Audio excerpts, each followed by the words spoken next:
بسم الله الرحمن الرحيم الحمد لله الذي أنزل على عبده الكتاب ولم يجعل له عوجا قيما لينذر بأسا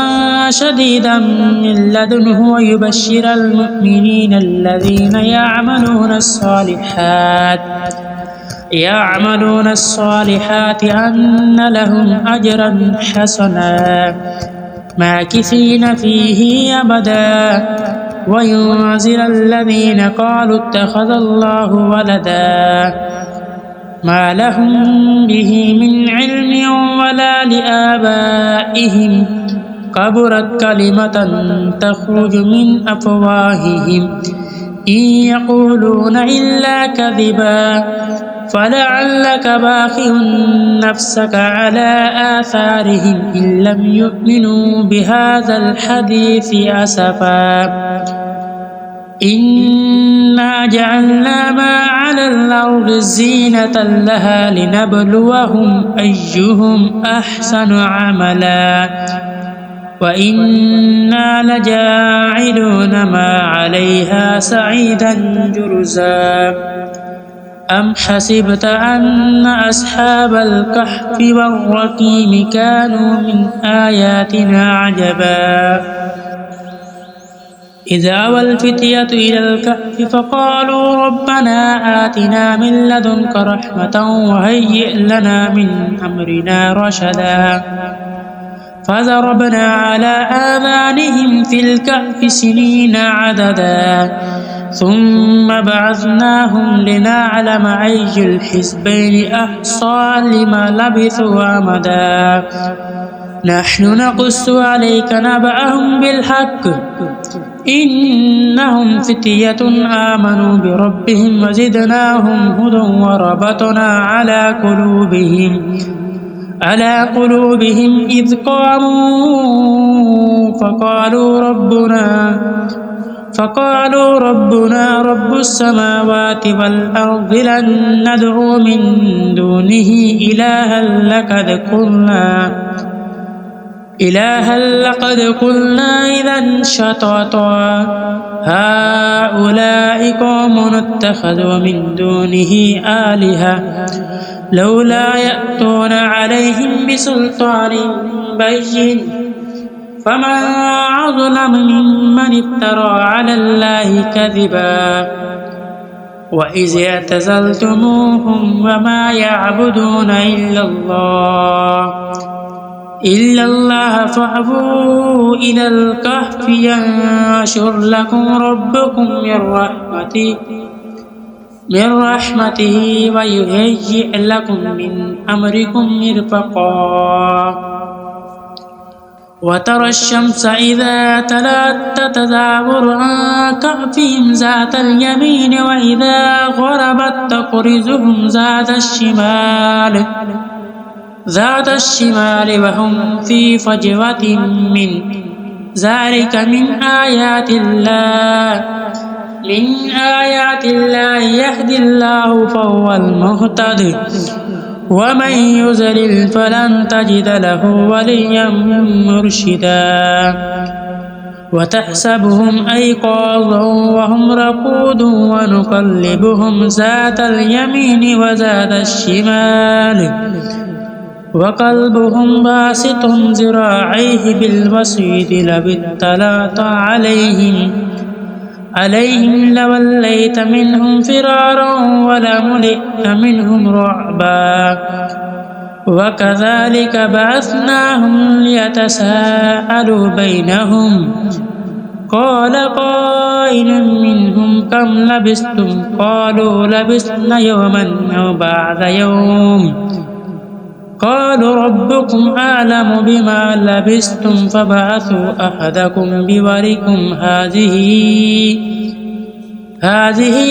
إلى المدينة فلينظر أيها أزكى طعاما فليأتكم برزقكم منهم وليتلطف ولا يشعرن بكم أحدا إنهم إن يظهروا عليكم يرجموكم أو يعيدكم في ملتهم ولن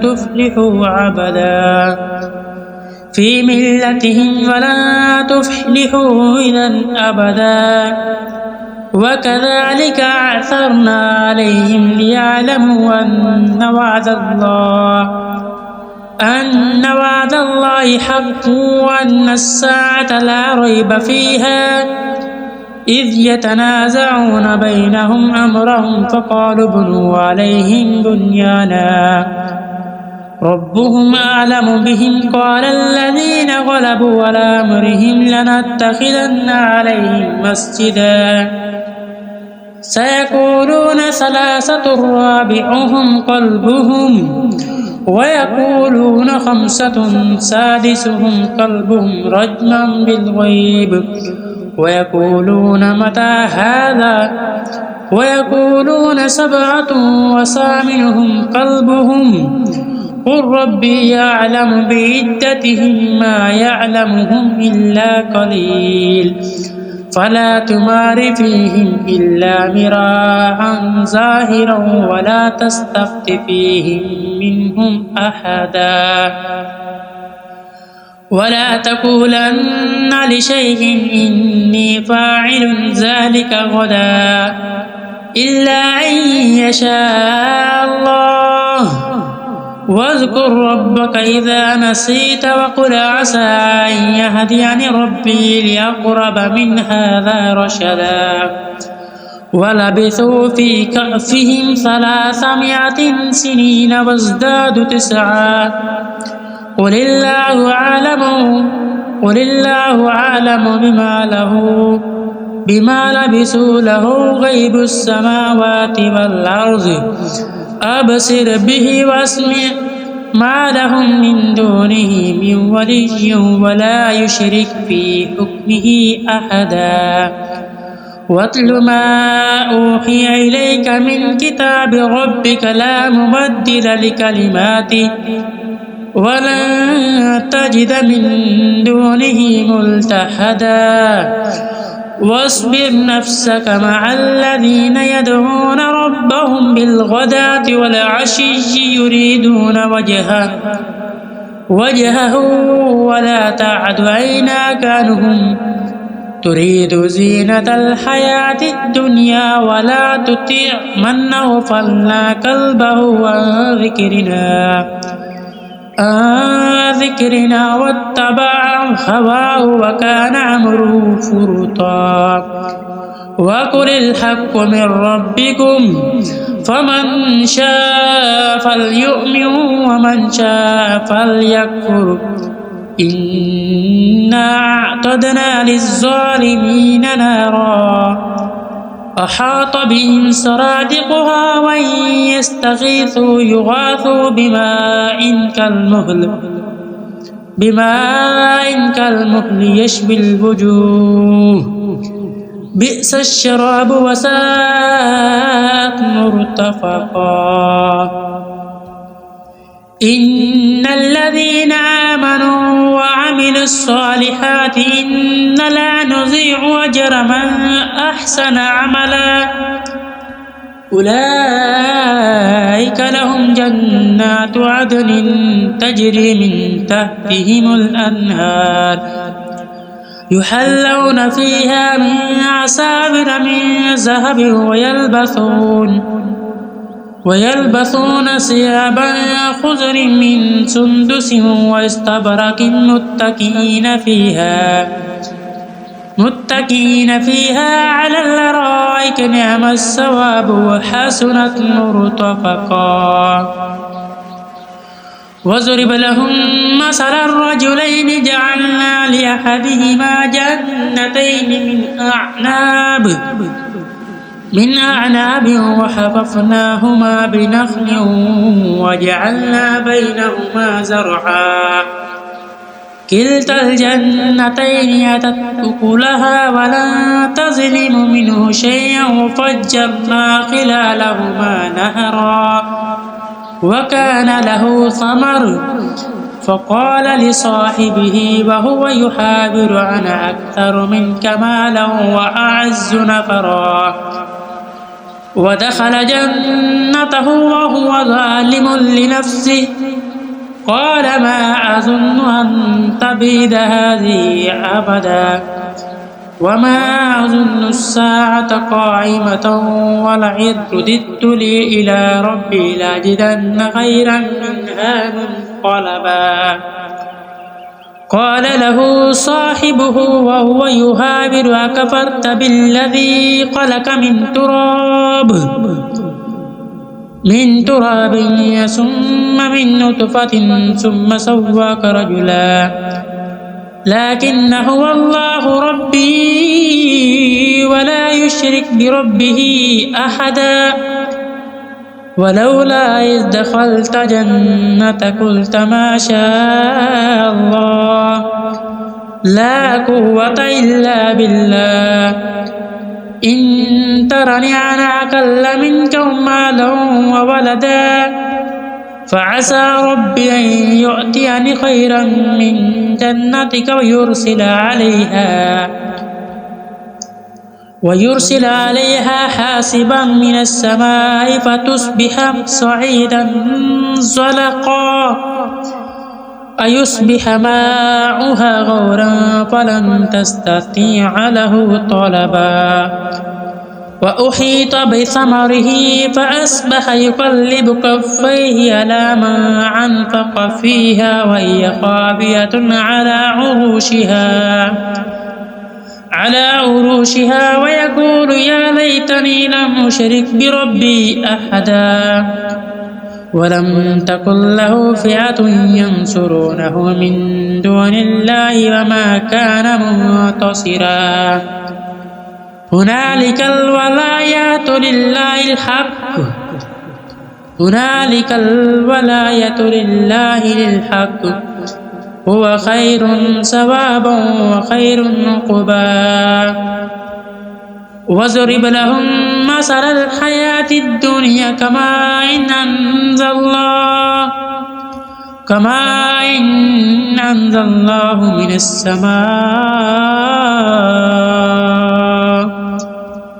من السماء فاختلط به نبات الأرض فأصبح حشيما تذروه الرياح وكان الله على كل شيء مقتدرا المال والبنون زينة الحياة الدنيا والباقيات الصالحات خير عند ربك ثوابا وخير أملا ويوم نسجل الجبال وترى الأرض بارزة وحشرناهم فلم نغادر منهم أحدا وأعرضوا على ربك صفا لقد جئتمونا كما خلقناكم أول مرة بل زعمتم أن لن نجعل لكم موعدا ووزي الكتاب فترى المجرمين مشفقين مما فيه ويقولون يا ويلتنا ما لهذا الكتاب لا يغادر صغيرة ولا كبيرة إلا أحصاها ووجدوا ما عملوا حاضرا ولا يظلم ربك أحدا وإذ قلنا للملائكة اسجدوا لآدم فسجدوا إلا إبليس كان من الجن ففسق عن أمر ربه أفتتخذونه وذريته أولياء من دوني وهم لكم عدو بئس للظالمين بدلا ما أشهدتهم خلق السماوات والأرض ولا خلق أنفسهم وما كنت متخذ المضلين عضدا ويوم يقول نادوا شركائي الذين زعمتم فادعوهم فلم يستجيبوا لهم وجعلنا بينهم موبقا ورأى المجرمون النار فظنوا أنهم مواقعها ولم يجدوا عنها مصرفا ولقد صرفنا في هذا القرآن للناس من كل مثل وكان الإنسان أكثر شيء جدلا وما منع الناس أن يؤمنوا إذ جاءهم الهدى ويستغفروا ربهم إلا أن تأتيهم سنة الأولين أو يأتيهم العذاب قبلا وما نرسل المرسلين إلا مبشرين ومنذرين ويجادل الذين كفروا بالباطل ليدحضوا به الحق فاتخذوا آياتي وما أنذروا هزوا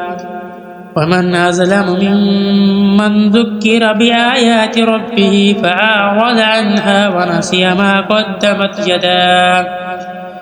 إنا جعلنا على قلوبهم أكنة أن يفقهوا وفي آذانهم وقرا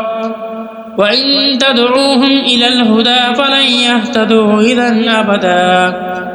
وربك الغفور ذو الرحمة لو يؤاخذهم بما كسبوا لعجل لهم العذاب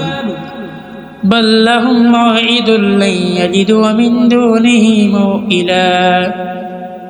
وتلك القرى أهلكناهم لما ظلموا وجعلنا لمهلكهم موعدا وإذ قال موسى لفتاه لا أبرح حتى أبلغ مجمع البحرين أو أمضي حقبا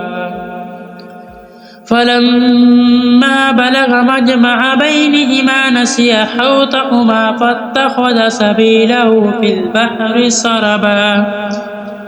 فلما جاوز قال لفتاه آتنا غداءنا لقد لقينا من سفرنا هذا نصبا قال أرأيت إذ أوينا إلى الصخرة فإني نسيت الحوت وما أنسانيه إلا الشيطان أن أذكر واتخذ سبيله في البحر عجبا قال ذلك ما كنا نبغي فارتد على آثارهما قصصا فوجد عبدا من عبادنا آتيناه رحمة من عندنا وعلمناه من لدنا علما قال له موسى هل أتبعك على أن تعلمني مما علمت رشدا قال إنك لن تستطيع معي صبرا وكيف تصبر على ما لم تحط به خبرا قال ستجدني إن شاء الله صابرا ولا أحصي لك أمرا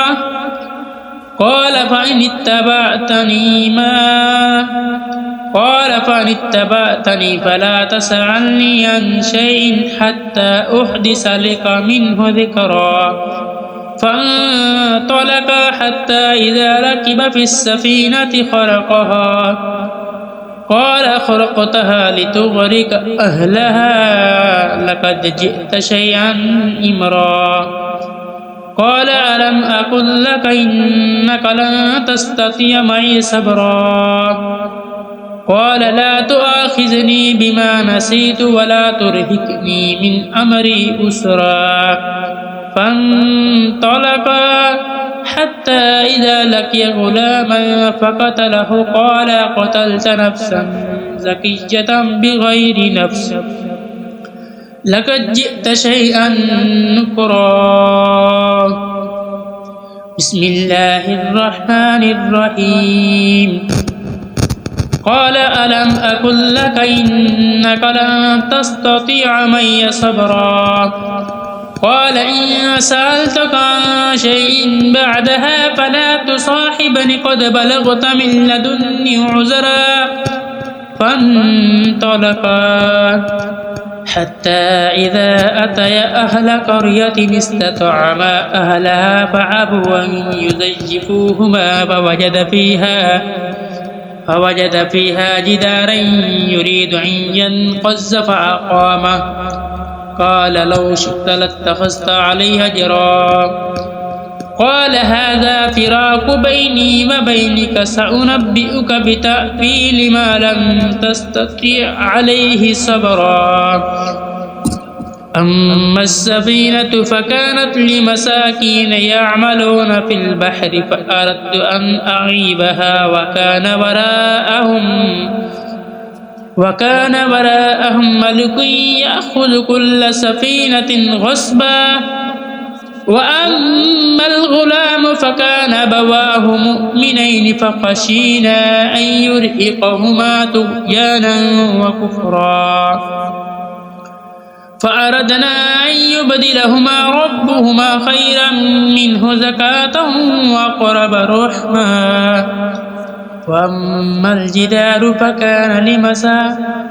وأما الجدار فكان لغلامين يتيمين في المدينة وكان تحته كنز لهما وكان أبوهما صالحا فأراد ربك أن يبلغ أشدهما ويستخرج كنزهما رحمة من ربك وما فعلته عن أمر ذلك تأويل ما لم تستطع عليه صبرا ويسألونك عن ذي القرنين قل سأتلو عليكم منه ذكرا إنا كنا له في الأرض وآتيناه من كل شيء سببا فأتبع السببا حتى إذا بلغ مغرب الشمس وجدها تغرب في عين حمئة ووجد عندها قوما قل يا ذا القرنين إما أن تعذب وإما أن نتخذ فيهم حسنا قال أما من ظلم فسوف نعذبه ثم يرد إلى ربه فيعذبه عذابا نكرا وأما من آمن وعمل صالحا فله جزاء الحسنى وسنقول له من أمرنا يسرا ثم أتبع السببا حتى إذا بلغ بين السدين وجد من دونهما قوما لا يكادون يفقهون قولا قالوا هذا القرآن إن يأجوج ومأجوج مفسدون في الأرض فهل نجعل لك خرجا على أن تجعل بيننا وبينهم سدا قال ما مكني فيه ربي خير فأعينوني بقوة أجعل بينكم وبينهم ردما آتوني زبر الحديد حتى إذا ساوى بين السدفين قال انفخوا حتى إذا جعله نارا قال هذا فراق قال آتوني يفرغ عليه كترا فما استطاعوا أن يظهروا وما استطاعوا له نقبا قال هذا رحمة من ربي فإذا جاء وعد ربي جعله دكا وكان وعد ربي حقا وتركنا بعضهم يومئذ يموج في بعض ونفخ في السور فجمعناهم جمعا وعرضنا جهنم يومئذ للكافرين عرضا الذين كانت أعينهم في غطاء عن ذكري وكانوا لا يستطيعون السمعا أفحسب الذين كفروا أن يتخذوا عبادي من دوني أولياء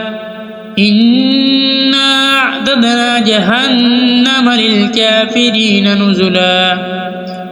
قل هل ننبئكم بالأخسرين أعمالا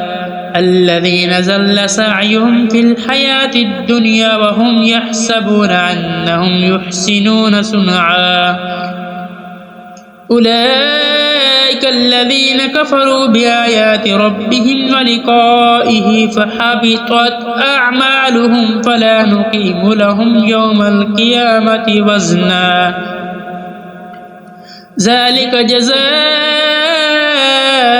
جهنم بما كفروا واتخذوا آياتي ورسلي هزوا إن الذين آمنوا وعملوا الصالحات كانت لهم جنات الفردوس نزلا خالدين فيها لا يبغون عنها حبلا قل لو كان البحر مدادا لكلمات ربي لنفد البحر قبل أن تنفذ كلمات ربي ولو جئنا بمثله مددا قل إنما أنا بشر مثلكم يوحى إلي أنما إلهكم إله واحد فمن كان يرجو لقاء ربه فليعمل عملا صالحا ولا يشرك بعبادة ربه أحدا